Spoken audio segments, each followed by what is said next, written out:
How's the Detroit Sports Podcast going?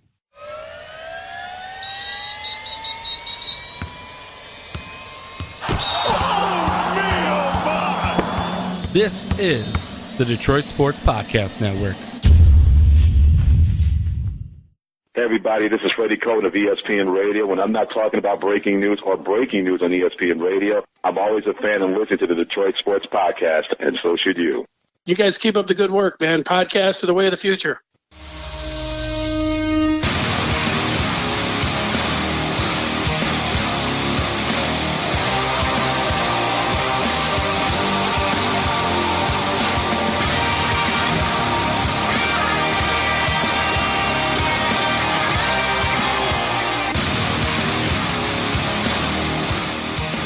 Welcome, everybody. Thank you for downloading another episode on the Detroit Sports Podcast Network. I am the Doc, John Macaroon. Joining me, my cousin, Adam, the Jock Strozinski. What's up, cuz? It's rivalry. I can't even say it.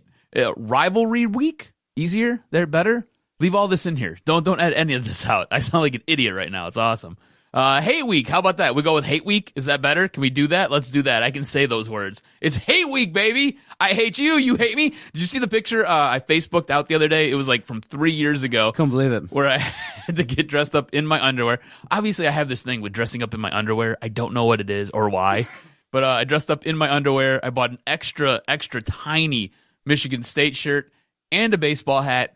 And I had to wear it and do the whole podcast in it. It was a good time, man. Trouble with the snap happened, and you lost that bet. It's interesting. I was so sad. Man, what a time. It's interesting. Are we betting anything this week? I don't think so, because, look, here's the thing. I like how you hedge your bets. You're like, No, because I think both you and I are going to be thinking the same thing in regards to the prediction, but I'm so happy that Michigan State won versus Penn State, because it made the talk this week a little bit more hopeful, a little bit more exciting, and a little bit more fear is creeping into Michigan fan, because they feel confident going into East Lansing. The team's playing better. They got better talent. They're more healthy. But the one caveat, the things that makes everybody nervous that's a Michigan fan, is that Michigan State, this is their Super Bowl.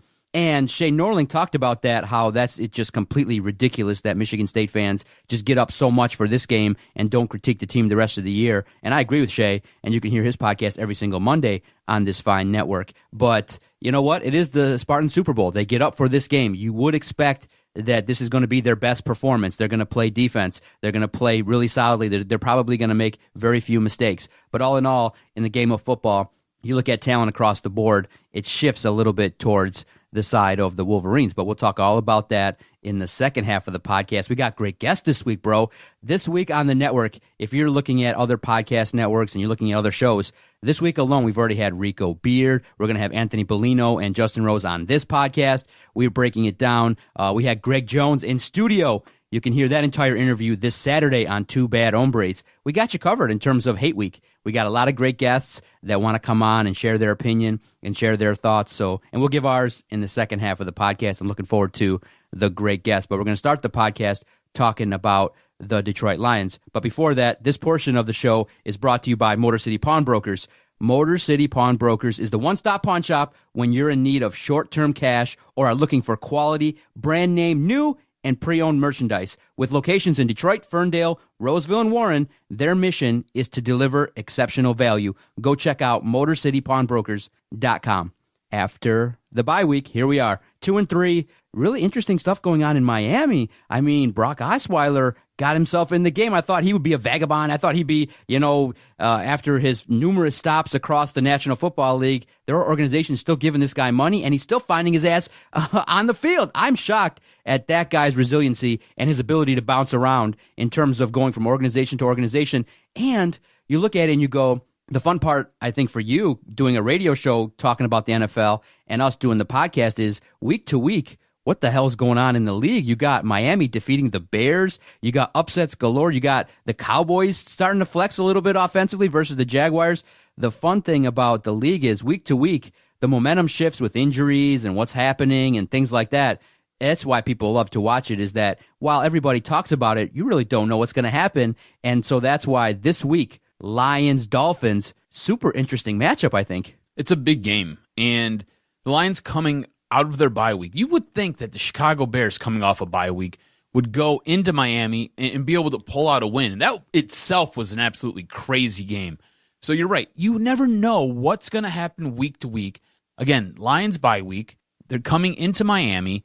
Is it going to be a repeat of what took place with Chicago, or are the Lions going to find themselves on the winning end and really make this a very interesting NFC North? Right now, the NFC North is so wide open. With that loss that Chicago took to Miami last week, it blows the entire division. Just, it's up for grabs right now. It really is amazing that you've got teams like Green Bay, who has a quarterback who's hopping around on one leg. They're still able to win games, even though they came to Detroit and lost a brutal one. You got a team like Minnesota who thought they were going to have a very good defense. It's been quite average. Thought they were going to have a pretty solid running back in Dalvin Cook. He's been non-existent. That entire team is essentially hinged on Kirk Cousins and the wide receiving core. And then you go to Chicago, who Khalil Mack comes in and makes an immediate impact. First 4 games. Looks crazy. Looks awesome. He's getting to the quarterback, stripping the ball, forcing turnovers, returning ball fumbles for touchdowns. Absolutely bonkers. You have games where Mitch Trubisky's thrown for 6 touchdowns, looking like he's the second coming of Terry Bradshaw. Unbelievable. Just playing out of his mind. And then you go to last week, and they go into Miami, and they get popped.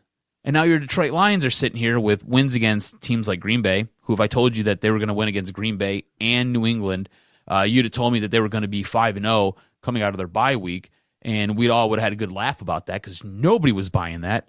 Instead, they're 2-3 right now with wins over those 2 teams who they regularly lose to, and now they've got to take care of business. That's what this really comes down to. The Detroit Lions have to take care of business. And I think a way for them to take care of business, allow me to do the segue, is you have to start feeding the rock to Kerryon Johnson. Coming out of the bye week, I want to see them give the ball to Kerryon Johnson more. He is I don't want to say elite back, but he is a very good running back, and the proof is in the pudding. If you look at his stats, if he carries the ball double-digit times, they win games. When he carried the ball against New England, I think he carried it 18 times. They ended up winning the game. He rushed for 100 yards. Big old W. Carried the ball for, 12 times against Green Bay. Those sets are a little bit skewed because he missed most of the fourth quarter with an ankle injury. So either way, carried it 12 times. They ended up winning. You go to the other 3 games that they lost, less than 10. All of them. I think 8, maybe 9 was the most that he carried in the other 3 games. So you've got to give this guy the rock, give him an opportunity to move the ball. On top of all that, you keep the ball out of the offense's hands on the other team. And that's one way to help you win games. By limiting offensive possessions for your opposition helps you win games. So feed Kerryon the rock. Let him move the ball for you. I think it helps this team in the long run. On top of that, take some of that pressure off Stafford. You don't have to worry about Matt Stafford getting beat up. The one thing you can say about this team, last couple years, really competitive coming down the stretch. But there's always a bad injury that happens to Matt Stafford, what seems like week 12, week 13, sometimes week 14. And Matt Stafford's limping to the end of the season. If you can find a way to keep Matt Stafford fresh until the end of the year, it puts this team in a spot where they can actually do something and win some meaningful games. And I think that's what we all want as Lions fans. What do you think they have to do coming out of the bye week? What has to go different for them to flip this around from being a 2-3 team with a losing record to contending in the NFC North? When you look at the numbers, the Detroit Lions are surrendering upwards of 140 yards rushing per game. That's the league worst. Okay, so Matt Patricia and Paul Pasqualoni, the defensive coordinator, have to figure out a way to limit opponents from rushing the football. Because what happens is then you limit your biggest weapon, which is Matthew Stafford, getting on the field.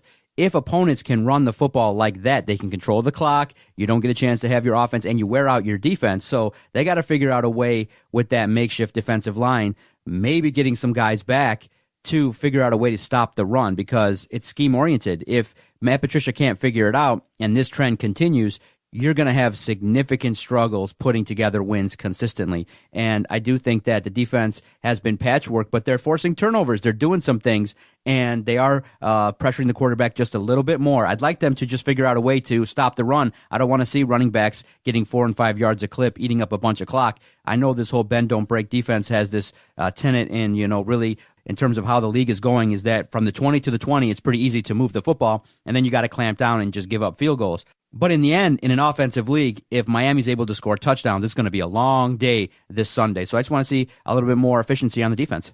I think you're right? If we were to sit there and talk about what's the biggest issue for this Detroit Lions team, I think we both agree. Defensive line, it was thin going into the year. Ziggy Ansah gets hurt. It's even thinner now. Should they've even bothered to franchise tag him? Was it a huge mistake? We'll talk about that in a second. But I think something that they could do to assist with that thin defense and that thin defensive front is run the ball. That's why I say run the ball over just trying to somehow figure out or scheme something different or maybe even stack the box to contain that run game. I don't think the Detroit Lions defensively, with their defensive front, is very good. I don't think that they are talented enough to be able to oppose good offensive lines, definitely not oppose elite offensive lines. On top of that, if you get a good running back, not even a very good or an elite running back, you just get a good running back in there, he's going to eat them up. Just because I don't think they have the talent or the depth at that position. So how do you keep those guys off the field? How do you keep the ball out of their hand? You sit there and run the ball with Kerryon Johnson. I think that's the easiest fix for this team going forward. Score points, put more pressure on the opposition's offense. If you can find a way to take the ball out of their running backs' hands by forcing them to throw the ball to either A, climb back in a game, or B, just avoid passing the ball or avoid running the ball at all, I think that sets this team up and puts them in a position where they can definitely win. Now, Ziggy Ansah not being there, Ziggy Ansah being hurt, it hurts the entire team. I mean, he was the big playmaker. He was the guy when we were coming out of the offseason, going into the regular season. We're like, all right, if he can stay healthy, maybe this defensive front can do some things. Maybe they'll be able to generate some sacks, help contain the run. Some would argue that maybe that's the biggest reason why Bob Quinn didn't pull the trigger on Khalil Mack, is that you got this guy that maybe could help the others out, but it's turned out to be an epic disaster, and your worst fears have come true. Absolutely. He has sabotaged that subunit of the defense. Like, him not being out there, he's only been out there for 29 snaps. I mean, do you understand what that means? He wasn't even out there for half of a game when they played the Jets. Like, he's been non-existent this season. Honestly, he's been non-existent. And you're paying him $17.1 million. With that money, you could have went and you could have picked up other guys and plugged them in and made this defensive front a much more solid unit and a much more impactful unit. You could have went out and got a guy, had discussions with a guy like a Brandon Graham, a Sheldon Richardson. You could have had discussions with an Alan Bailey, Muhammad Wilkerson. I mean, these guys weren't even expensive when you look at the grand scheme of things. But does the emergence of Deshaun Hand, a fourth-round pick, does that kind of help offset the loss of Ziggy Ansah? No, because I like what I'm seeing out of Deshaun Hand. I think he's doing a great job. I think he's doing a fantastic job. He's a rookie, getting a ton of production out of him, but it doesn't offset what you could have had with Ziggy Ansah. They play two different positions. They bring two different skill sets. And going into this season, you expected to have Deshaun Hand helping clog up the middle and generate some pressure and helping contain that run.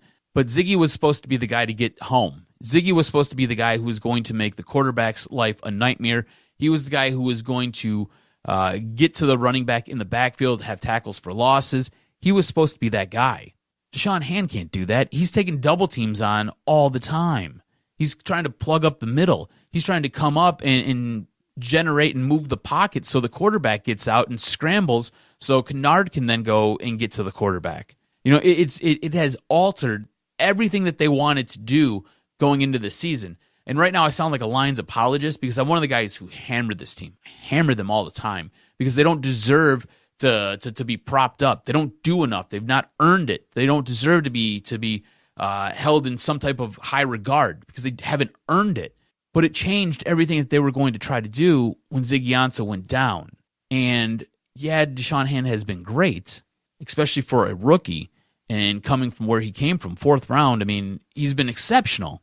But signing Ziggy Ansah to that franchise tender really hurt this team. It really hamstrung this team. It helped push them up against the cap. They don't have a lot of cap space. On top of that, you thought what you had as far as your defensive line was pretty much taken care of. You could have went out, and I just named like 3 guys that you could have got with the money that you're paying Ziggy. And those 3 guys would have been much more impactful than what Ziggy Ansah is giving you right now, because he's not giving you anything. But when you look at the Green Bay game, weren't you impressed? 2 fumbles. They were able to pressure Aaron Rodgers, and you were able to play from ahead. If you can play similar to that, get that consistency, I think that's what we're seeing now with the Detroit Lions is they have the ability at home to really ratchet it up on defense and really play a solid brand and really dictate to opponents what they want to do on both offense and defense. The problem is, can you carry that on the road? Can you go on the road? Can you handle your business when the opposition's crowd is loud and rambunctious and things like that? Because the Lions' 2 victories have been at Ford Field. But I would say that, yes, everybody should be concerned regarding Ziggy Ansah, but I would say at the same time, if that defense gets better under the scheme and you look at it and we start to transition toward, the players can be plug and play, then maybe we can really say, okay, Matt Patricia's imprint has been found on this team, because there was pressure. There has been guys that have kind of come in, and you can see now the makeshift rotation on that defense has been in and out. I mean, there's new players coming in every single day. There's new teammates because of all the injuries. And you say, you know what? The guys that have come in, it's been, you know what? We can start talking about some guys that have been productive as opposed to the guys that are not there. But wouldn't you have rather have done that by not spending $17.1 million and have that money to play with? To have 2 more guys? Yeah, exactly. Be able to have 2 other pieces that you could plug and play with just in case or just when an injury happens. I know I would. It's really disappointing that Ziggy Ansah is not out there. I was really against them extending him the franchise tender. He's just been an absolute frustrating case. He's had one really spectacular year back in 2015. After that, it's been struggle bus mafia, which is super unfortunate. Nothing much from A'Shawn Robinson. So you look at it and you go, isn't that surprising, Phil? Yeah, what's going on? What has happened to A'Shawn Robinson? This was a guy when he was drafted, I think we were all like, yeah, I mean, just look at the guy. He looks like he's going to beat you in the head with a crowbar, right? Like, he should be smoking a cigarette, have oil stains on his overalls, be working on your car. You say something that pisses him off. Next thing you know, he's upside your dome. That's what he looked like. We were all excited, like, oh, hell yeah, we got our dude. This is going to be the new face of our defense. Fast forward, the guy's not being put in the lineup for the very first game. He's been, I don't want to say he's been ineffective, but he's just like a corpse out there. Yeah, well, I just don't understand what the disconnect is. Yeah, we're seeing guys move up the depth chart. I mean, Deshaun Hand, Tracy Walker. You got the guys that are just handling their business, trying to get about, trying to execute what the game plan is for Matt Patricia. Let me ask you this. Do you have any concern when it comes to drafting guys out of Alabama? And the reason I ask you this is if you look at a lot of the guys who have come out of Alabama, yeah, there's those guys who you can point to and say, he's an absolute stud. Like, you've got Mark Ingram, stud, right? Deshaun Hand's playing out of his mind right now. He's a rookie, though. I heard a quote from some analyst. I don't remember who it was, but he said he's nervous about guys who come out of Alabama because when they get to the league, they don't have a lot of tread left on their tires. And that's because Nick Saban grinds them so hard for so long. You can only be ground up for 3 and 4 years for so long before you get to the NFL. Next thing you know, you're going to the NFL and injuries are happening or your career is getting derailed because you just don't have it anymore because you gave everything you had in college. Most college programs, there's a reason why they're not as successful as Alabama. Alabama takes an NFL approach to the way they do things. And I'm not saying that what Michigan or Michigan State does isn't an NFL approach, but it's different. Jim Harbaugh is not going to sit there and run his guys into the ground so he can win a Big Ten game. That could be a coaching flaw on his part, or it could just be Nick Saban is built totally different. But guys who get to the NFL from Alabama generally don't have a whole lot left in the tank when they get to that next level. And you can go through and you can look at guys who have been drafted to the NFL from Alabama. They usually don't last long. They usually fizzle out pretty quickly.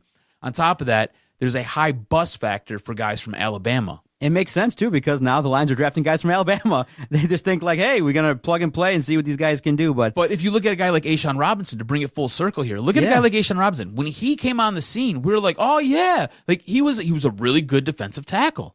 And he had maybe 1-2 good years. I think this is now his 3rd year. And we're kind of like, all right, well, what's going on? Like, why aren't we getting that production? What's happened? Is it the scheme? Is that different? Is he having trouble picking up the scheme? What's going on here? You have to remember, too, that Detroit brought in Alabama's offensive line coach. Like, that's who their O-line coach is. So he has experience with A'Shawn. A'Shawn should be like, he should be breaking it down for him so he picks it up right away, and yet there's a disconnect. So maybe he's at the end of his rope where he just doesn't have enough left. So if that's the case, how much more is Deshaun Hand going to have? Now, I know he kind of took off last season when he was playing in Alabama. He was really kind of missing in action, but you should be concerned. And I think when you draft guys from Alabama, there needs to be that concern. So what happens this weekend? Do you see the Lions leaving Miami with the W, evening their record to 3-3? This is weird, man, because their next couple games are against teams who do a lot of things well that Detroit does not do well. Remember when we were talking about that Dallas game? And the one thing Dallas does really well is run the ball. The one thing Detroit doesn't do is stop the run.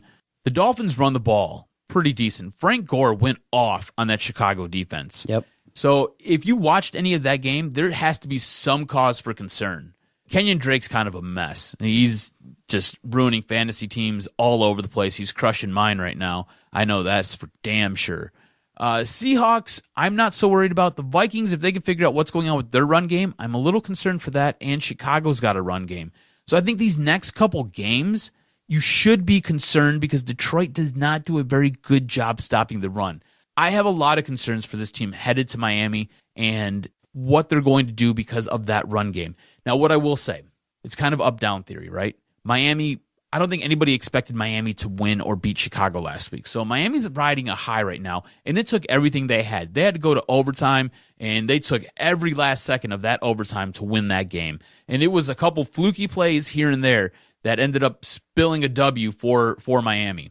Now, Detroit's coming off a bye. I think Detroit got their bye, I think, probably the perfect time. They're dealing with a couple injuries. A couple guys are banged up. I think they come into this game a little bit more healthy. I think it's a close game. I think Detroit leaves with a W, though. Leave with the W, baby. I do think so as well. I think that offense will purr. The week off will help the Detroit Lions. The Dolphins played a rough and tumble game versus the Bears. Close game. I think that will help the Detroit Lions late. I think it will be a 1 or 2 possession game. Real close, but this is a situation in which I do think the bye week will help the Detroit Lions in terms of executing. They will execute late. They will execute early. They will come, and they will play a great brand of football. Hopefully the weather is great, and the Detroit Lions are able to play their brand of football and dictate to the Miami Dolphins what's going to happen. Leave Miami with a 3-3 record, and I do think then that people will really start to jump on that Lions bandwagon.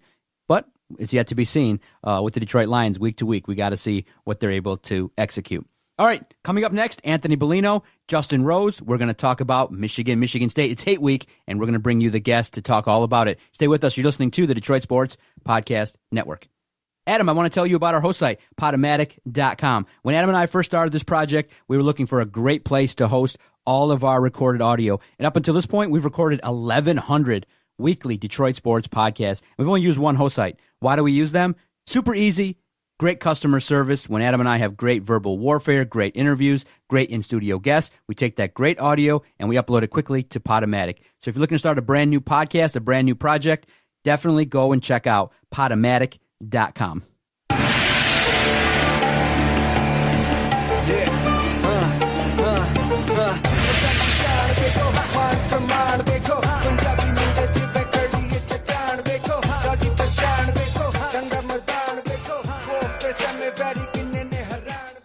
Right now, excited to bring on a guy who works for the University of Michigan, works for the University of Toledo. He's got like 15 jobs.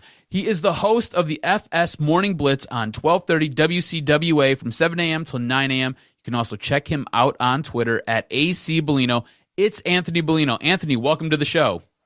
How are you, gentlemen? All is well here on the. I'm on the south side of the border. I live behind enemy lines down in Toledo, so it's it's difficult down here with the Nick Bosa story going on. But I'm good. Everything is well. How are you guys? Hey, we're excited for the Nick Bosa story up here. Like everybody's dancing around. It helps not just Michigan; it helps Michigan State too. Everything's good though, man. It's hate week, so welcome to hate week. You're allowed to let the hate flow on the Detroit Sports Podcast Network. So we appreciate you coming on with us to sit down and talk some Michigan. First off, how big of a win was this last week for the Michigan program? I think it was it. I think it was a huge win.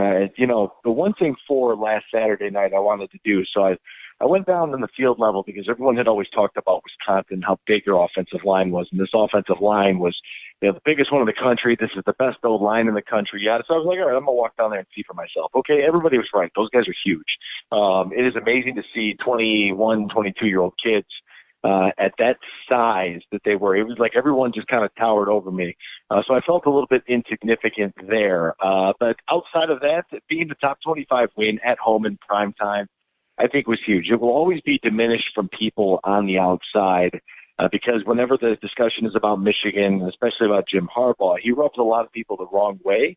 So you have people that want to move the goalposts to fit whatever narrative that they have. At the end of the day, Wisconsin's a pretty good team. Michigan was able to beat them and manhandle them in the pass game. I mean, Jonathan Taylor was by far and away the best weapon Wisconsin had all night. They gave him 17 carries. He went for 100 yards. Like, he ran the ball for 100 yards on Michigan defense, including his long of 23, I believe. So he had a nice game. They went away from him for God knows what reason and went to Alex Hornibrook, who was held to a total QBR of 0.7. I mean, Michigan's front seven ate up the Badgers in pass protection. So I was very impressed with the win over Wisconsin, especially for all the love that Wisconsin usually gets in the Big Ten West.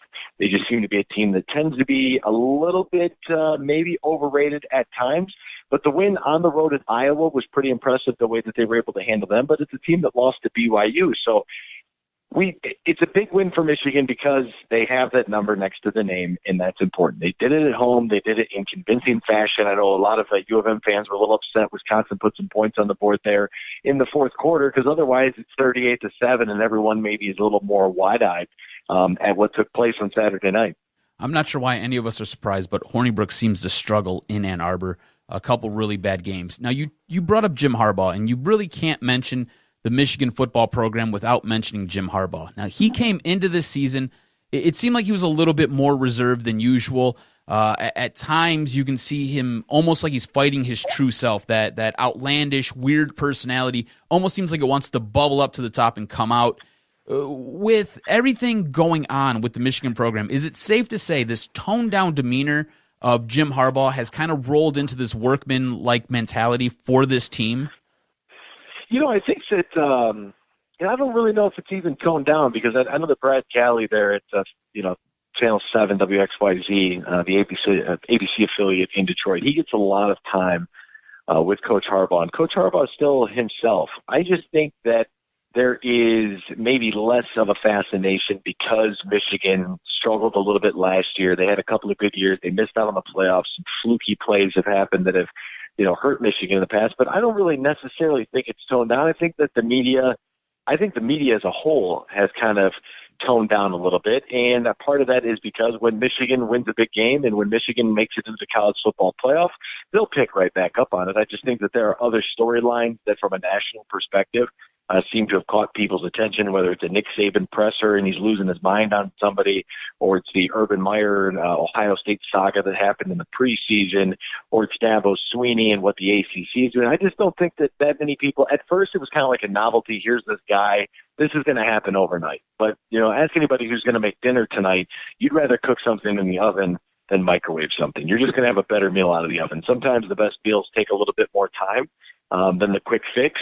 And I think that a lot of Michigan fans, they look at and see the success that Urban Meyer had immediately taking over for Luke Fickell, who was there in the interim while Jim Tressel was removed from the program. And, Tressel, it's not like he left the kitchen cabinets bare. The same thing with Harbaugh. The only issue with Michigan when Jim Harbaugh took over is that they didn't have a legitimate number one option at quarterback. Jake Rudock was very, very good. Nothing against him.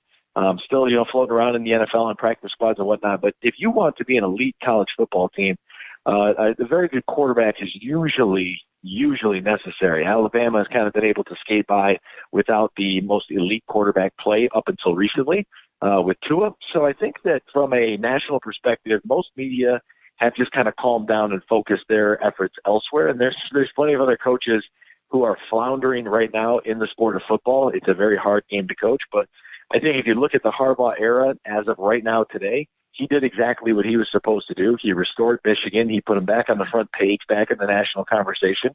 And during our conversation right now, they're ranked 6th in the country. I mean, what more do you want? Now, Anthony, what's been your assessment of Shea Patterson? Obviously, the most scrutinized player on that offense. A lot of fans obviously critique him a little bit for maybe holding onto the ball a little bit too long, maybe not going through exactly all his reads correctly. But the quarterback position at Michigan, obviously a tough position, but he's done a lot well, in terms of moving the football, in terms of creating that spark, extending plays. What's a fair way to assess Shea Patterson so far in the 2018 season? Geez, $1 million question. I mean, I really think because of our statistic-driven society, we are fan bases that are, and I'm trying to approach this as neutral as possible, but we are people that, right now everybody's playing fantasy sports. We are box score junkies. We want to look and we want to see what Tua Tagovailoa does throwing the ball. When he goes deeper than 20 yards down the field, he's connecting on almost 67% of his passes. He's thrown 21 touchdowns and not a pick. Look at what Dwayne Haskins is doing down in Ohio State. He, every game's 300-400 yards outside of Penn State. That was that was a little rough. But that whole offense was rough. The entire first half of that game. But Dwayne Haskins will throw for 4 or 5 touchdowns in a single game. Shea Patterson, on the other hand, even if you look back to Saturday night, did he make some, maybe some incorrect throws? Yeah, but he does exactly what the offense wants him to do. All you really have to do it, for Michigan at the quarterback position, can you move the ball effectively and can you not turn it over? Because what Michigan wants to do is they want to run the ball effectively. They ran for 320 yards against Wisconsin. If you're running the ball for 320, you don't necessarily need your quarterback to really do that much. But I think what Michigan fans want is more of the Maryland performance, sans the turnover, where he throws for 282 yards and 3 scores and everybody's all juiced up about it. He's thrown for 3 touchdowns on 3 different occasions, but he's also been held without a touchdown in 3 different occasions. I think that he is a definite upgrade. I think the position is very challenging. But I also think the wide receivers are much improved this year as well. I think that, Coach McElwain and company have done a good job of being able to get a guy like Donovan Peoples-Jones, who came in with so much hype, to get him to really excel. Wait till Tariq Black comes back. Maybe if he ever comes back. I'm not going to hold my breath because then I'll pass out. But eventually that kid will return. Like, they are going to add more weapons for Shea to throw to. And, I think it's steady improvement. But everything is a compare and contrast sort of analysis in today's college football world. I just think that, I think Shea Patterson does exactly what he's told, and I think he does a good job of that. And, as long as they're able to really run the football, they haven't been in a position where they've been really, forced to air it out. You know what I mean? They haven't really had in Northwestern, yeah, maybe a little bit, but he was still, there was still a lot of Karan Hickton just dominating with the football in his hands, and Shea made some really nice throws there to extend some drives, and he's been able to really move the football with his legs as well, which is always exciting to be able to have a quarterback that can run like that. But we have to, I guess, kind of wait and see until, the Michigan team's down 7 or 10 points in the fourth quarter and the run game isn't having any success, and make him throw it. But as for right now, I think he's doing just fine. When Tariq Black comes back, he's going to break your foot because he's out of feet to break at this point, honestly. I'll give him my foot, man. I will give him Tariq Black, take my foot if you need it. Like, I don't care. Just have the damn thing and, get back out on the field. That's, so much promise. That first grab he made down at Jerry's World against Florida last year, and ever since then I've been waiting. Where's that deep ball speedster threat at? And he keeps breaking his feet, so just take one of mine. Okay, everybody's talking about it. Michigan State this Saturday on the road. Michigan has to go to East Lansing, and everyone is excited to see what's going to happen. Most people do expect Michigan to handle their business and leave East Lansing with the victory. But in your mind, what 2 or 3 things, what are the keys to victory for Michigan to leave East Lansing with the victory and really excite the fan base? Oh man, well, if you are a Michigan State fan, this is your game. It seems like every year, no matter what, Antonio and company will be ready and prepared for. This is their rivalry game, and I think that it's also it's odd to have 2 rivals in college football, but Michigan does. They have one to the northwest in Michigan State, and one to the south in Ohio State, and it's a very important game for the state of Michigan for recruiting. And just overall, man, Michigan fans, they need this one on Fox. It's a noon kickoff on Fox, which means it'll probably get over at about 7:30 that night after all the commercials. But Michigan State, and for Michigan, where is Felton Davis? Where is that kid at, and who is going to be on him?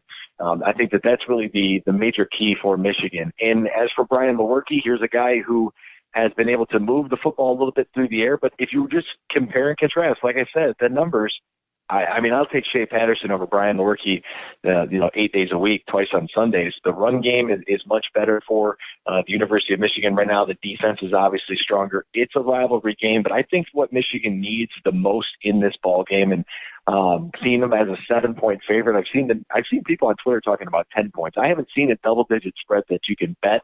So if you were on Bovada, if you were interested in something like that, you can get the Wolverines as a 7-point favorite on the road if you're a degenerate. But hey, to each their own. This has got to be a program-defining victory for Michigan, in my opinion. This is a game right now where this can erase the botched snap with the punt. This can erase the monsoon game. When Michigan went up there a couple of years ago and just whacked them and gave up a touchdown late, that was just kind of tighten things up just a little bit, let them back in the game a little bit on the scoreboard. That was total domination by Michigan, but people tend to forget about it because they want to talk about, the fumbled snap on the punt from Kenny Allen. God bless Kenny Allen, nicest guy under the sun.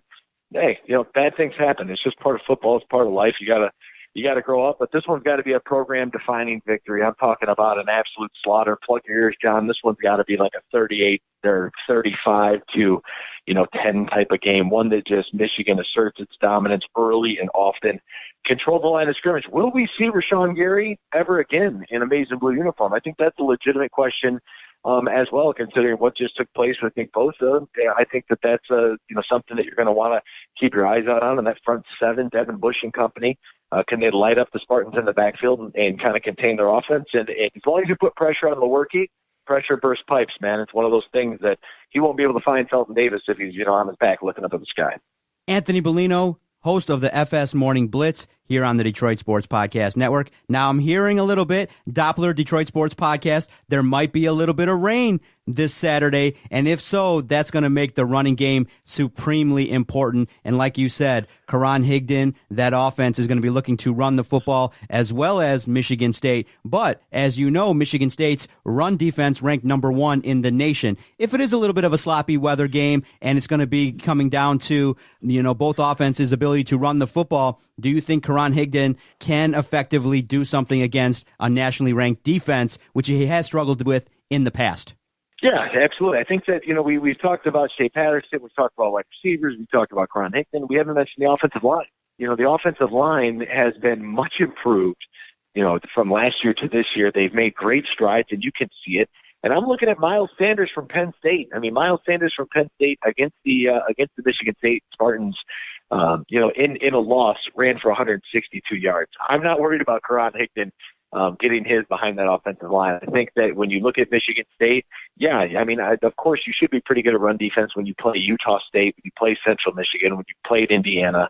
No offense to those programs, but they're not exactly world beaters. I mean, Penn State is, by far the best team on their slate so far. They beat them. Penn State coming off that loss against Ohio State, and they still gave up 150 on the ground. So I think, competition is something you want to be a little weary of when looking at the defense of Michigan State. Sloppy weather, make us run it all game. I'm completely fine with that. Let Karan Higdon do what he does. He wears that shirt around that says, this is what a running back looks like. I like a guy that takes pride and runs with such physicality.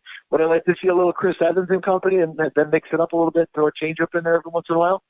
Yeah, but if Karan can take it 17 to 20 times in that game and have success, then I'm all for it. All right, Anthony, with the possibility of rain and the magnitude of this game for Michigan going forward, as well as Michigan State, because if Michigan State can somehow muster out a W here, they're right back in the Big Ten East division talks. Who are players on either the offensive and defensive side that you're going to kind of watch for, and who's going to make an impact? If you can give me one guy for each side of the ball.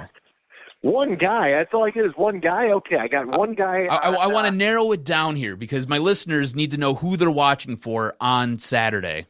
Oh, my goodness. Okay, all right. So if we're looking at, all right, I'm going to go one matchup head-to-head, and I've talked about it, a little bit, and it all depends on who gets the coverage, but who is going to guard Felton Davis? That is, to me, the primetime matchup of the game. Is it LeVert? Is it going to be David Long, how are they going to handle that? Josh Metellus, where's he going to be at in the secondary? I think it's Michigan's secondary with great coverage on the wide receivers of Michigan State, providing the famed coverage sack. If you're good in coverage down the field, you will be able to give your defensive line and your front seven, depending on what you're trying to run defensively, you will give them an opportunity to make plays if you cover well down the field. And I really think that that's what it comes down to. So if you're watching Michigan State, you're watching the wide receivers, and look for the guy with the dreads in Felton Davis. And if you are watching on the Michigan side, you want to watch 24 Lavert Hill. You want to watch number 22 David Long and 14 Josh Metellus. How is this group going to defend the pass, and will they give enough time to their defensive front seven in order to make plays on Brian Lewerke? So I'm going Michigan State perimeter threats against the secondary of the Wolverines. Who's the stud in blue for Michigan on the offensive side of the ball that we have to watch for? If there's weather, I'm going to go with the Hoss, Karan Hickman. I'm going to go with the run game, and I'm going to look to a 20 carry game, over 100 yards, a real patient, methodical type of runner who can explode when necessary. I mean, it's one thing to jump over a guy, but there was one run on the far side of the field as I'm watching the game last Saturday, and he literally, he juked left and broke his defender down and then cut to the sidelines. He has got such a great balance of power, speed, athleticism, and vision that, I really hope Michigan fans appreciate what they have in Karan Hickman. 20 carries on Saturday, inclement weather or not, he has a field day. If they start off, got to have a fast start too. And a fast start doesn't mean I need to see 21-0 at the end of the first quarter. Have a long, methodical drive, move the football down the field early in the first quarter, and do not settle for field goals. Punch that thing in the end zone. All right, we're going to put you on the spot. What happens this Saturday? What's the final score going to be? And if it does go true to form, like I think how you're going to respond, then does Michigan have enough to go on the rest of the season and handle their business against Penn State and Ohio State? How do you see this game going Saturday? Do you see Michigan fulfilling expectations of the fans and maybe even getting to Indy? Well, I see a thrashing on Saturday. I'm going to go with a 38-10, 38-7 type of game. I just think that Michigan, with as quiet as they have been all week long so far, I think that this is a statement game for the Maize and Blue. That some of the flukier wins that Michigan State has come across during the Harbaugh era, the 2 out of 3 that Michigan State's been able to win because of the bot snap, because of the monsoon game. That's not going to happen this coming Saturday. I have supreme confidence in what Michigan is going to do offensively against Michigan State, and defensively, Brian Lewerke. Like, you talk about something that activities you could plan on Saturday that would be a lot of fun. Let me tell you what's not going to be fun: playing quarterback at Michigan State. That is going to be a very painful day for you if you're Brian Lewerke. So I think this coming weekend, Michigan dominates, reasserts itself to where it has been historically against that program in East Lansing, and nothing against them either. If anybody can squeeze the juice out of this guy, it's Mark Antonio. He does a wonderful job of taking, 2, 3, and 4-star guys and being able to develop them and getting them to play at a high level, whether they play the disrespect card. You mentioned hate week. I'm all in on this love week thing. I think Michigan State's a wonderful place. You go there to East Lansing, you can party, you can't have a bad time at Michigan State. It's a lot of fun on campus. I'm all about love week. Just give them a lot of love so they can't play the disrespect card. And then from there, you mentioned expectations. The Michigan fan expectation is to go 16-0 every year and not only win the Big Ten, but also win the national championship and the Super Bowl all in the same season. I think that inflated expectations versus realistic expectations, that's dangerous. If Michigan can win double-digit games a season, I call that a successful season. This obsession with you have to be undefeated, you have to be perfect, I think it's kind of running amok across all of sports, especially at the collegiate level where one loss can really hurt you. But if they win this game on Saturday in the way that I believe that they will, I think they pound Penn State. You get 2 games against Rutgers and Indiana in between where you have to really maintain focus, in one of the lulls and one of the drops in the schedule, all leading up to the rivalry game in the shoe. And if they handle business these next 2 weeks, Ohio State, they could have lost against Minnesota. And that's not coming from a Michigan fan. That's coming from a neutral perspective, watching the game where Minnesota and Penn State have both shown that Ohio State is vulnerable. Ohio State scores 2 defensive touchdowns in that game against TCU. They only won by 12 points. Like there are some flaws within Ohio State that if Michigan wins these next couple, the Buckeye fans should be very concerned about a team coming in with already a loss and nothing to do but blow your season apart, and that would be an instant ticket to the college football playoff and the Big Ten title game. He is Anthony Bellino, the host of the FS Morning Blitz on 1230 WCWA. You can listen to him from 7 a.m. till 9 a.m. Monday through Friday. Best bet, follow this guy on Twitter, at AC Bellino. Check him out, Anthony. Thank you so much for coming on and giving us your time and breaking down Michigan with us. We appreciate it. No problem, fellas. Had a great time. Go Blue. Go Blue.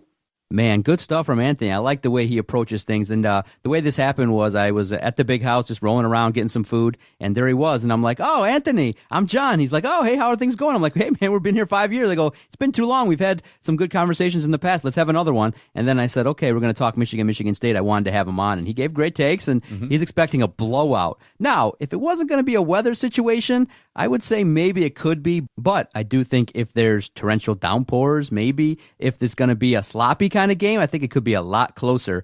And I like the way he thinks. He's going like, look, just make it a blowout, make it a big-time game, but I do think it's going to be a little bit closer. Now, we are efforting another guest, but I do want to give the perspective of the Spartan supporters. We're excited, but I do think a lot of fans really don't expect Michigan State to win. Now, the game versus Penn State reinvigorated the fan base, definitely brought out some fans that are saying, look, how dare you criticize Mark D'Antonio? And Anthony brought it up a little bit. He said the obsession with 1-loss, 2-loss things.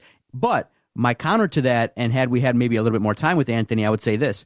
I think that's what you're supposed to do. You're supposed to target the best organizations, the best programs, and go, how do we look like that? Who wouldn't want to be Alabama? Why would you not strive to be that? I mean, when I look at podcast networks, I look at one of the biggest ones, Podcast One, and I go, wow, they got 200 podcasts. They're doing all these things. They got great guests. They got all this advertising. I don't go, man, I'm happy. I just got all this acclaim. I've got all these downloads. I've earned all these credentials, and go, man, I'm happy. I'm just going to roll with that, and I'm just going to start doing subpar work. I'm just going to show up. How you pump yourself up. Yeah. I got all this acclaim, all these downloads. Yeah, all these downloads. I'm like the man. Yeah, I did all this, and I tell you guys, no, I want more. You should see the text I sent Adam. He probably looked at that and said, yeah, sure, buddy. But you have to believe it. You have to strive for it. And so I'm one of those people that says, yeah, I want to be Alabama. I want to be Ohio State, because that's what excellence looks like. And so that's what I told Vito in that, look, it's fair to give Mark D'Antonio credit for what he's done, but it's also fair to criticize where the team's going. And if they do happen to lose to Michigan, I think it'll be a major setback, because I think then most people who are fans of Michigan and maybe some Michigan State supporters will really believe that the tide is starting to turn with Jim Harbaugh, because Jim Harbaugh went out and targeted his quarterback and a guy that he feels can be what a Michigan quarterback looks like going forward, and it's only going to get better. So I think if you can hold off Michigan this one more year, it gives you another year of bragging rights. It really helps everybody out in terms of momentum, but it's going to be an interesting game. I don't think it's going to be really a blowout kind of game, but that win versus Penn State really helped this week out in that we all can say, wow, that defense can help Michigan State play against anybody. And if you force a couple turnovers, if you can limit Shea Patterson and his rollouts and getting yards and really get extra possessions, Michigan State has a chance. But all in all, I do think that coming into the game, I think you'll agree, Michigan has a little bit more momentum. Yeah, I mean, at this point, Michigan just had one of its biggest wins of the season, or of the Harbaugh era, you could even go as far as to say. But Michigan State, same deal. They had one of their biggest wins. I mean, I proclaimed them dead last week on the podcast. I said they were done, said they waved the white flag, season's over. They proved me wrong. And I don't know if it's just as simple as everybody has to doubt Michigan State for them to get the best effort out of the players. If that's the case, that's really flawed and that's really messed up. Mark D'Antonio has to do a better job there. But look, their season, I don't want to say it's back on track, but they're back at it. You know, there's no reason Michigan should take this team lightly this week. It should be all hands on deck if you're Michigan. Michigan State's going to come out and try to pop you and just blow your season up. And by blowing your season up, they're right back into contention for the Big Ten East. That's something we were talking about with Anthony. You know, whoever wins this game between Michigan and Michigan State has a legit shot to go on win the Big Ten East, and go and play in Indy. I don't know if they'll make the playoff. If it's Michigan State, I think they maybe suffered too many losses early in the year. But if you pop Penn State, you pop Ohio State, and you pop Michigan, I think you're in that discussion. You should be included in that discussion. So, look, Michigan State has it all on the line this week. They're looking to get a W. They get a W. Their season's right back on track. And I think at that point, it's all hands on deck to go and beat Ohio State if you're Michigan State. I want to address a question that a lot of people are asking regarding Michigan State, and they're saying, what's wrong with Brian Lewerke? And I want to get your sense of it, too, because it is a little bit tough when you have turnover on the offensive line, one of your best wide receivers goes out, your running game is not as effective as you would like. Those are all recipes that make your quarterback look a little bit better. Now, can Lewerke do better? Of course. He can make throws, he can limit the turnovers, he can make better reads, and he has been missing open receivers, not making the proper reads a little more than a lot of us would like. And you said in previous podcasts that he looks like his girlfriend broke up with him. But I think the combination of the turnover at offensive line, the lack of a consistent running game, couple injuries on the wide receiver front, and I think everybody's kind of noticed that in past seasons, Michigan State would utilize their tight ends a little bit more. When you don't have your security blanket, it makes it really tough. But big moments, Brian Lewerke can show up, and he can make the big play. You got to give him credit for that last possession when he made that throw to Felton Davis. So I guess you got to go with the girl that brought you to the dance. Lewerke to Felton Davis will be the key. If they can get 2 touchdowns, if they can hook up in the game versus Michigan, like Anthony said, whoever covers Felton Davis is going to have a tough task, and it's going to be important to see who gets him. I think if Brian Lewerke can find his man and Felton Davis can take over that game, Brian Lewerke will look a lot better. I think you bring up a lot of really good points. I think the turnover at the offensive line and the offensive line maybe having a little bit too much of a complex system for the guys to start the season maybe hindered where this offense was tracking to. LJ Scott does not look good. Just doesn't look like he adds anything to that run game. So I think that hurts. The curious case is Michigan State not utilizing the tight end more. They have good tight ends. Matt Sokol's a good tight end, yet they don't utilize him. They don't throw to him. It makes zero sense. The guy has 4 receptions this year for 45 yards. What are you doing? Last year they had almost a symbiotic relationship. Lewerke and Sokol did. This year, not so much. And I don't know why. The problem I have with Lewerke is it seems like he makes the bad read or he makes the wrong read at the wrong time. It seems like sometimes he doesn't go through his progressions, and that could just be he's shell-shocked. You have an offensive line that really couldn't stop anybody until last week. Somehow last week, that offensive line figured it out. It not only helped the run game, but it also helped the pass game, and it allowed him to make some plays down the field. So it could just be a simple case of him not trusting that offensive line, him getting hit one too many times early this season, and him just trying to force plays to get the ball out of his hands. But I expect a different Lewerke on Saturday. I expect a different Michigan State team. Look, Michigan State gets up for this game. This is like you said, their Super Bowl, and I think it is a loser mentality to have that type of that type of outlook on it. Like, you should be playing for Big Ten championships and looking to go to Indy. And yeah, this game's important, but the next game's always important and should always be treated that way. Again, there's a little bit extra juice because it is Michigan, and if you're a Michigan State fan or you've gone to Michigan State or you're a player, you absolutely can't stand Michigan. I totally get it. I understand it. But you should go into every game with that type of mentality. And I expect the very best out of Michigan State. I think this is going to be a tough game. I expect no blowout. I don't think that what Anthony said, I don't expect that at all. I would love it if that's the case. I would love for Michigan to blow out Michigan State. I would absolutely love it. I'd love to be able to turn that game off in the third quarter and go do something else. But I'm not anticipating that. I'm anticipating watching this game all the way up until the final minutes in the fourth quarter, and I'm expecting it to be close. I want Michigan State to be hang around in the first half, because if you let Michigan get ahead, forget it. They're going to clamp down in the second half, and the game will be over. So you have to have a lead. You got to get out there, and you got to take advantage of situations. You got to be able to run the football. Lewerke has to outperform Shea Patterson. And obviously, the intangible plays. Everybody talks about it always. Is there a situation in which there's a turnover where, you know what, if Shea Patterson puts the ball on the ground, you have to scoop it up. If there's a situation in which you get the ball in your hands, you got to intercept it. You have to take advantage of any mistakes that are made, because I do think a lot of people feel like Michigan State has to play a flawless game, and they got to execute really at a higher level. Michigan has a little bit larger margin for error in this game, but I do think the intangibles, because we've seen it before. Michigan, coming into this, has won 8 of the last 10, and not every year have they had the most talent. So they can handle their business, and the factor that I really am thankful for is that this game is taking place in East Lansing. If these two opponents played each other in the big house, forget it. I might even watch it because it was going to be a track meet.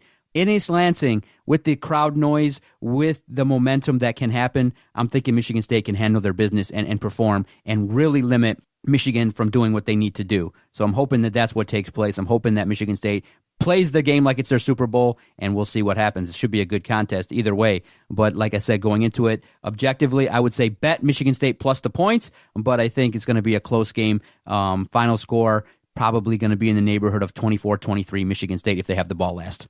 Yeah, I can totally see that. Give me a 1-point victory. I'll take it all day. And if they do, oh my gosh, you know the tweets are coming. They're already locked and loaded. They're scheduled in TweetDeck. I know what I'm going to say, and it's going to be hilarious. So I can't wait. I hope it happens. But if Michigan wins, then they just, they're on the path. It's a big game for both because the Big Ten East title, the winner of the game still has a great shot to be the champ of the Big Ten East. And that's a good look, potentially, if you maybe want to get into that postseason in the NCAA playoff. Are you going to tweet derogatory things at me like you normally do? Are you greatest sure? upset of all time. I can't believe this. Don't underdog. tell me, surprise me. Rudy, baby. Surprise me. It's going to be like, David versus Goliath times 1,000. If they lose, don't be surprised if I go Twitter silent. Yeah, it'd be Twitter silent. Because I don't. 12-3. Just don't be like, I don't need to. Well, you can see what kind of puss I am. I schedule clients. I'm working during the game, so I'm DVRing it because I'm not.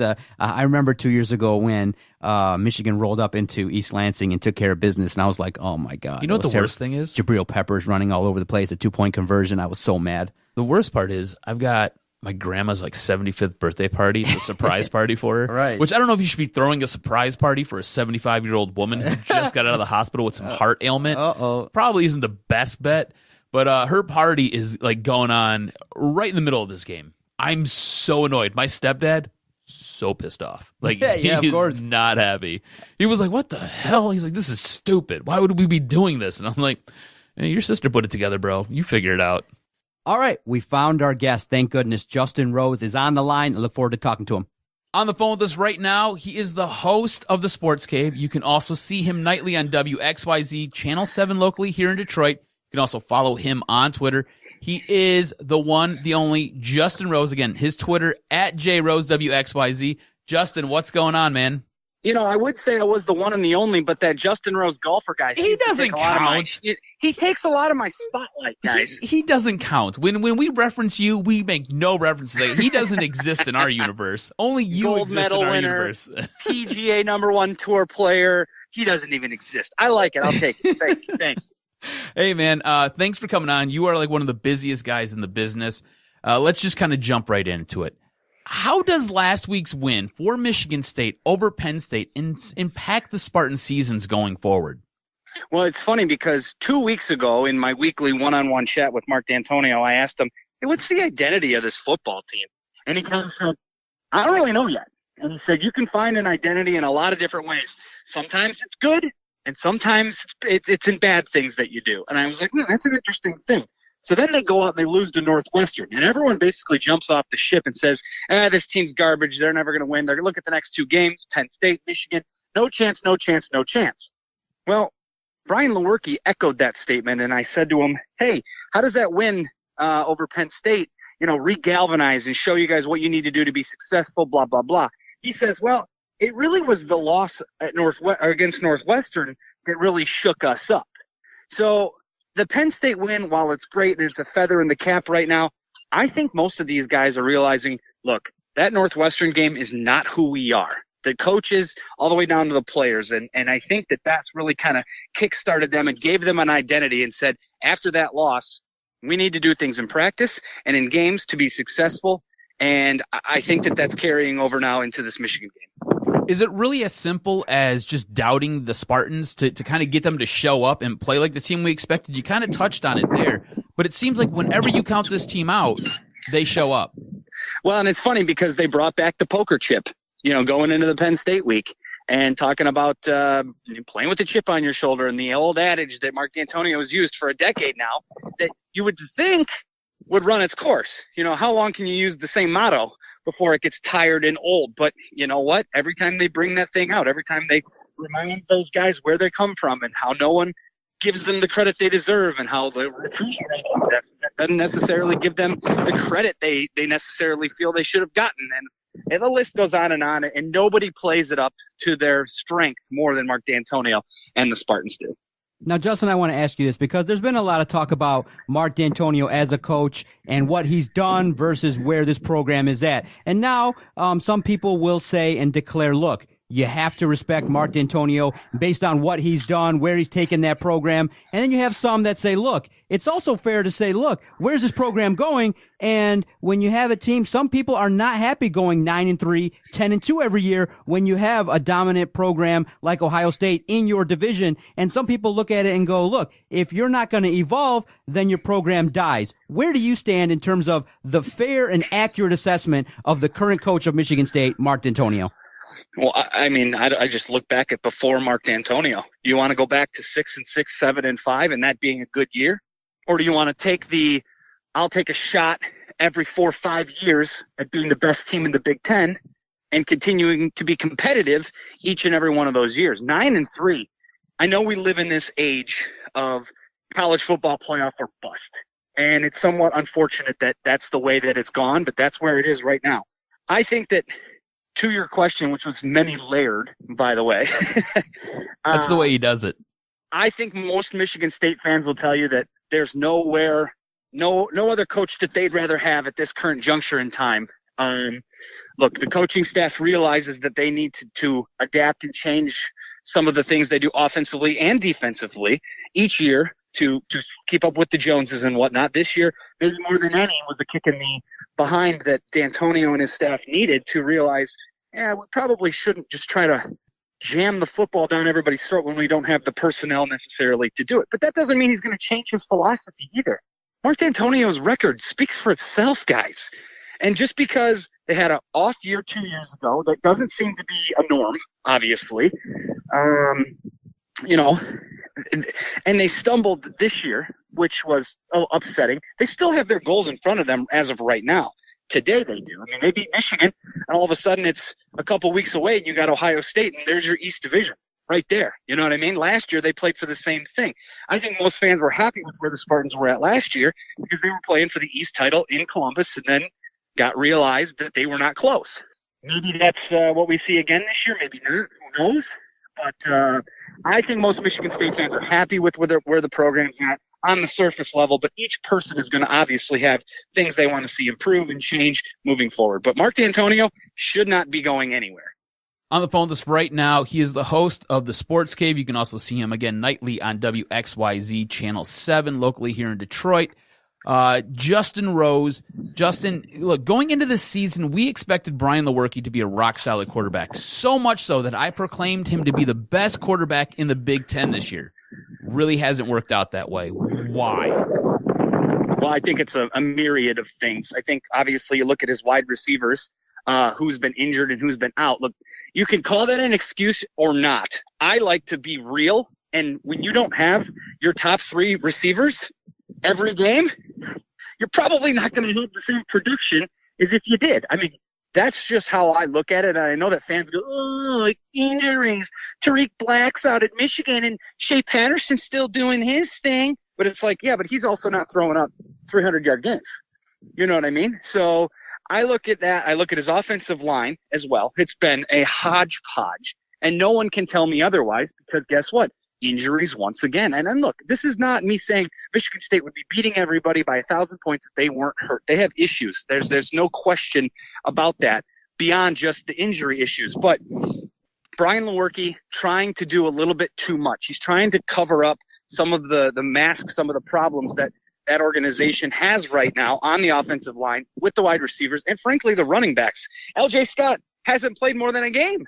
So you're telling me this is the guy that was supposed to be trying to vie for a spot on an NFL team, and he's not even playing. So there's a lot of different reasons why Brian Lewerke has struggled. And to take it one step further, you thought he was going to be the best quarterback in the Big Ten. I thought he was going to be a dark horse for the Heisman Trophy. So who really lost worse there, me or you? Because I went on national to say that on a national platform. So I just think I look at it from the sense that Lewerke has been put in a situation where the offensive play calling hasn't been to really suit him and his particular talents as of yet and as of now. But he also has a lot of holes around him offensively with the line, his wide receivers and running backs. So it's a kind of all of that wrapped up into one. No pressure, Justin, but here on our platform, we give you an international platform. So what's going to happen this Saturday? Michigan State. It's going to be heard worldwide. What's going to happen? This is what I really honestly boil down to being thinking. I think that Michigan is the more complete team this season. There's no doubt. They have more pieces in place that have been more continuity with their offensive line, their defensive line, their quarterback, their wide receiver. This team has played for the last 6 weeks very good football, complete football. That being said, Michigan has not won on the road in a ranked game with all of the hype and all of the stuff since Harbaugh has taken over.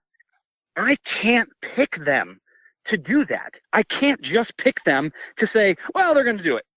They have to prove it. I will eat crow all day long if Michigan goes on the road in East Lansing and beats the Spartans. I will happily do that because I think they're the better team, but they don't win big games.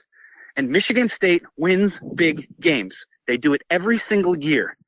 Not all of the time, but they win more than Michigan does, which is 0% of the time. So give me the Spartans, the home dog, to win it outright, not just the 7, outright.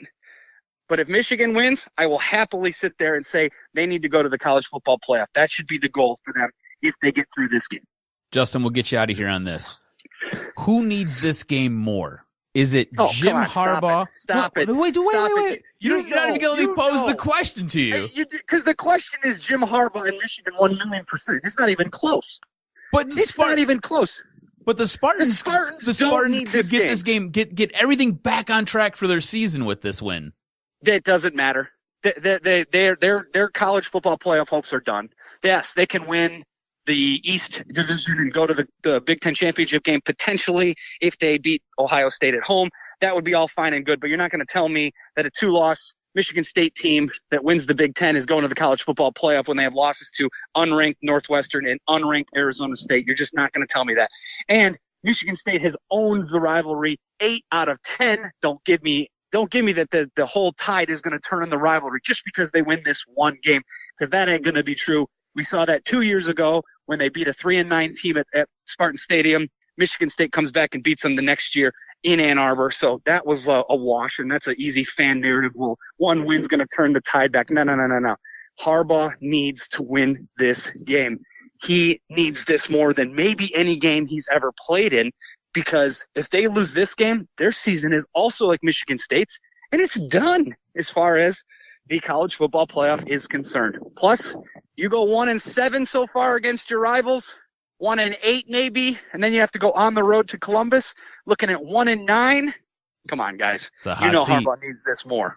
We've had the privilege of talking to 2-time Emmy Award-winning reporter Justin Rose. We give him a little bit of grief on Twitter, but I think it's a fun banter. We respect that he comes on the podcast and gives us his thoughts, bold predictions. The one thing you know about Justin is he'll give you his take, he'll stand by it, and he does keep sports fun, and he's been an inspiration to us, and we greatly appreciate your time. We look forward to talking again, and hopefully on time next time.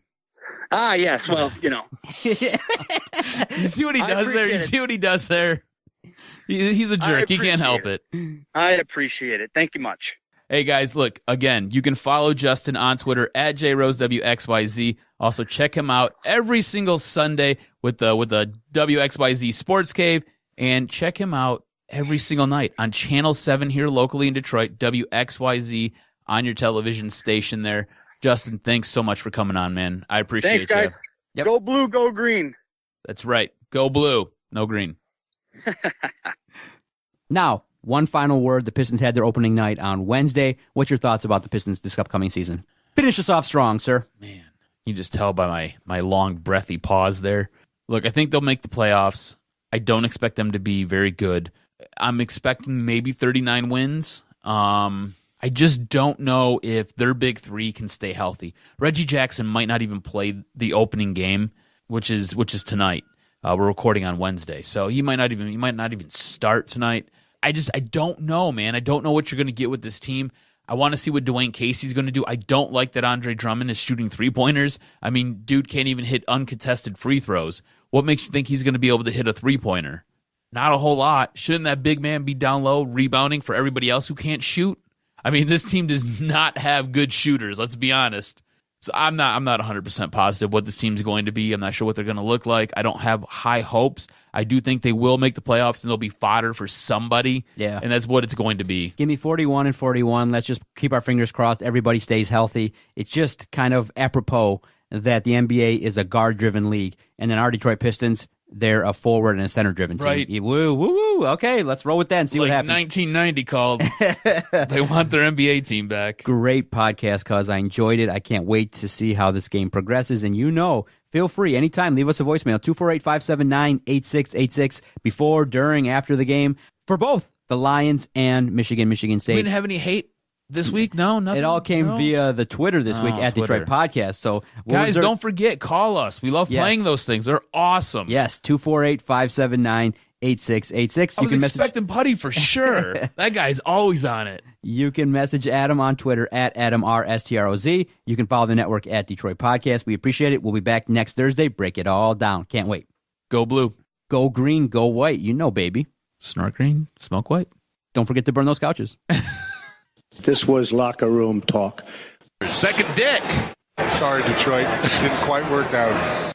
And all I can say is Detroit Sports Podcast scores. I hear voices in my head. They counsel me. They understand. They talk to me.